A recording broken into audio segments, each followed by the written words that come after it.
Hello, welcome to Fice Film. Today we will be explaining the live action of the Disney movie, The Little Mermaid. Warning, this contains major spoilers. Enjoy your magical journey through the sea.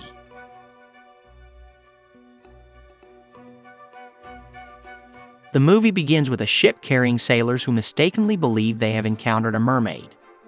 Prince Ariel intervenes and stops them from harming what turns out to be a dolphin. Despite Eric's adventurous spirit, his butler Grimsby, at the request of Queen Selina, takes an interest in the young prince's well-being.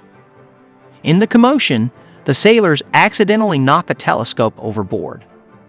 Meanwhile, deep in the ocean, King Triton rules over a kingdom of merpeople. He assembles his daughters Perla, Indira, Mala, Tamika, Karina, and Caspia in preparation for the Coral Moon event. However, Triton's youngest daughter, Ariel, is missing. Worried, Triton sends his crab servant Sebastian to find her. Ariel, accompanied by her best friend Flounder, discovers the sailor's telescope and adds it to her collection of human artifacts. While exploring a sunken ship, they encounter a shark and narrowly escape. Ariel cleverly tricks the shark with a mirror, distracting it long enough for her and Flounder to make their getaway. Later, Ariel and Flounder encounter Scuttle, a knowledgeable bird, or at least pretending to be. Scuttle misinforms Ariel about the purpose of her fork, calling it a dinglehopper used for hairstyling.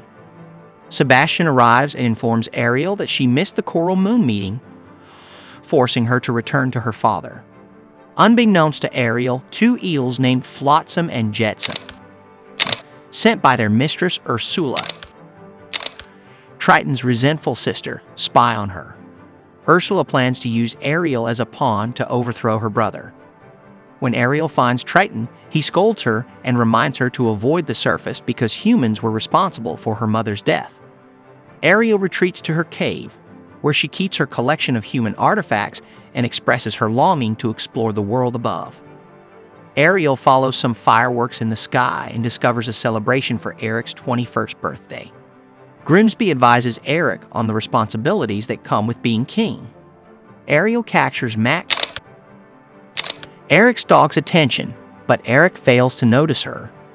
Suddenly, a storm approaches, causing the ship to catch fire and crash against rocks. Eric is thrown overboard, and Ariel swims to his rescue. Ariel brings Eric to the shore and manages to revive him. In his semi-conscious state, Eric catches a glimpse of Ariel and hears her voice before being found by Grimsby and the others. Meanwhile, Ursula continues to spy on Ariel, realizing she possesses what she needs for her plan. Back underwater, Sebastian tries to convince Ariel that life on the surface is overrated, and everything they need is right where they are. While Ariel briefly appreciates her underwater world, she returns to her cave and gazes at a statue of Eric, which she keeps for herself. Upon Eric's return, he orders his people to search for the mysterious girl who saved him. Queen Selina worries about Eric's well-being, but he insists that the girl has had a profound impact on his life. Determined to find her, Eric sets off on a boat. Meanwhile, Ariel and her sisters clean up the wreckage of the sunken ship that intruded upon their territory. Ariel remains upset with Triton for rejecting the human world, but Triton senses that something more is going on. Sebastian reveals to Triton that Ariel is in love with Eric, having ventured to the surface. Triton confronts Ariel in her cave and admonishes her for disobeying him. Ariel argues that not all humans are bad, but Triton uses his trident to destroy all of her human belongings, leaving her in despair. Ursula uses Flotsam and Jetsam to lure Ariel to her lair, with Flounder and Sebastian following. Ariel discovers a pit filled with merpeople skeletons before meeting her estranged aunt. Ursula exploits Ariel's longing to be with humans and her interest in Eric, boasting of her own magical abilities. Ariel agrees to a deal, surrendering one of her scales and her voice. She has 3 days to make Eric kiss her, or she will become Ursula's captive again. Ursula revels in her victory as Ariel's tail transforms into legs, enabling her to swim to the surface. A fishing boat picks up Ariel, heading towards Eric's kingdom. She is bathed, dressed, and brought before Eric. Unable to speak, Ariel cannot confirm her identity as the girl who saved him. Nevertheless, Eric allows her to stay in the castle until her true identity is revealed. When Sebastian finds Ariel in her room, he realizes she has forgotten about the kiss. Ariel sneaks out and discovers Eric's library. Eric joins her, sharing his travel finds and expressing his desire to explore the world further. The next day, Eric sneaks off with Ariel, accompanied by Grimsby, without Selina's knowledge. They spend the day together, exploring the town in a horse-drawn carriage and visiting a market. Sebastian, Flounder, and Scuttle work together to expedite the kissing process.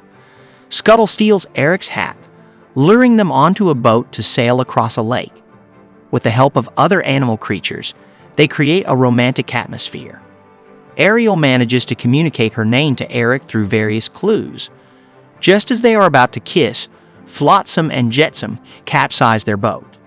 Realizing Ariel was close to succeeding, Ursula transforms into a beautiful woman named Vanessa to hypnotize Eric using Ariel's voice. Back in the underwater kingdom, Triton sends his subjects to search for Ariel, realizing that his actions may have driven his daughter away. Scuttle interrupts the engagement party, distracting the guests, while Max helps attack Vanessa. Ariel arrives, retrieves her voice from a broken locket, and finally communicates with Eric. Before they can kiss, the sun sets and Ariel reverts to being a mermaid. Queen Selina, considering sea creatures dangerous, expresses her disgust. Vanessa reverts to Ursula's true form, capturing Ariel and retreating into the ocean. Triton finds Ursula, but she uses Flotsam and Jetsam to entangle Ariel, draining her life force until Triton agrees to surrender his trident. Ursula proceeds to drain Triton's life force, gaining immense power. Eric pursues Ariel and manages to hit Ursula's arm with a harpoon. Flotsam and Jetsam try to subdue Eric, but Ariel causes Ursula to inadvertently blast and vaporize them. Enraged, Ursula grows into a monstrous size and attacks Ariel and Eric. She raises a sunken ship, but Ariel takes control of it while Ursula attempts to blast Eric with the trident. Ariel steers the ship, impaling Ursula with its broken bowsprit, causing her to sink to her demise. The trident falls, restoring Triton's life force. Eric returns to the surface, searching for Ariel but eventually believing it futile. Admitting defeat, Selina acknowledges her mistake regarding sea creatures and her son's feelings for Ariel. Later, Triton notices Ariel's longing gaze towards the castle and understands her desires, even though it means letting her go. Using his trident, Triton transforms Ariel's tail into legs, and she reunites with Eric, sharing their first kiss. Ariel and Eric eventually marry and prepare to embark on a journey to explore the world. They are bid farewell by Flounder, Sebastian, Scuttle, Triton, Ariel's sisters, and all the other merpeople, along with humans, symbolizing the harmonious union of their two worlds.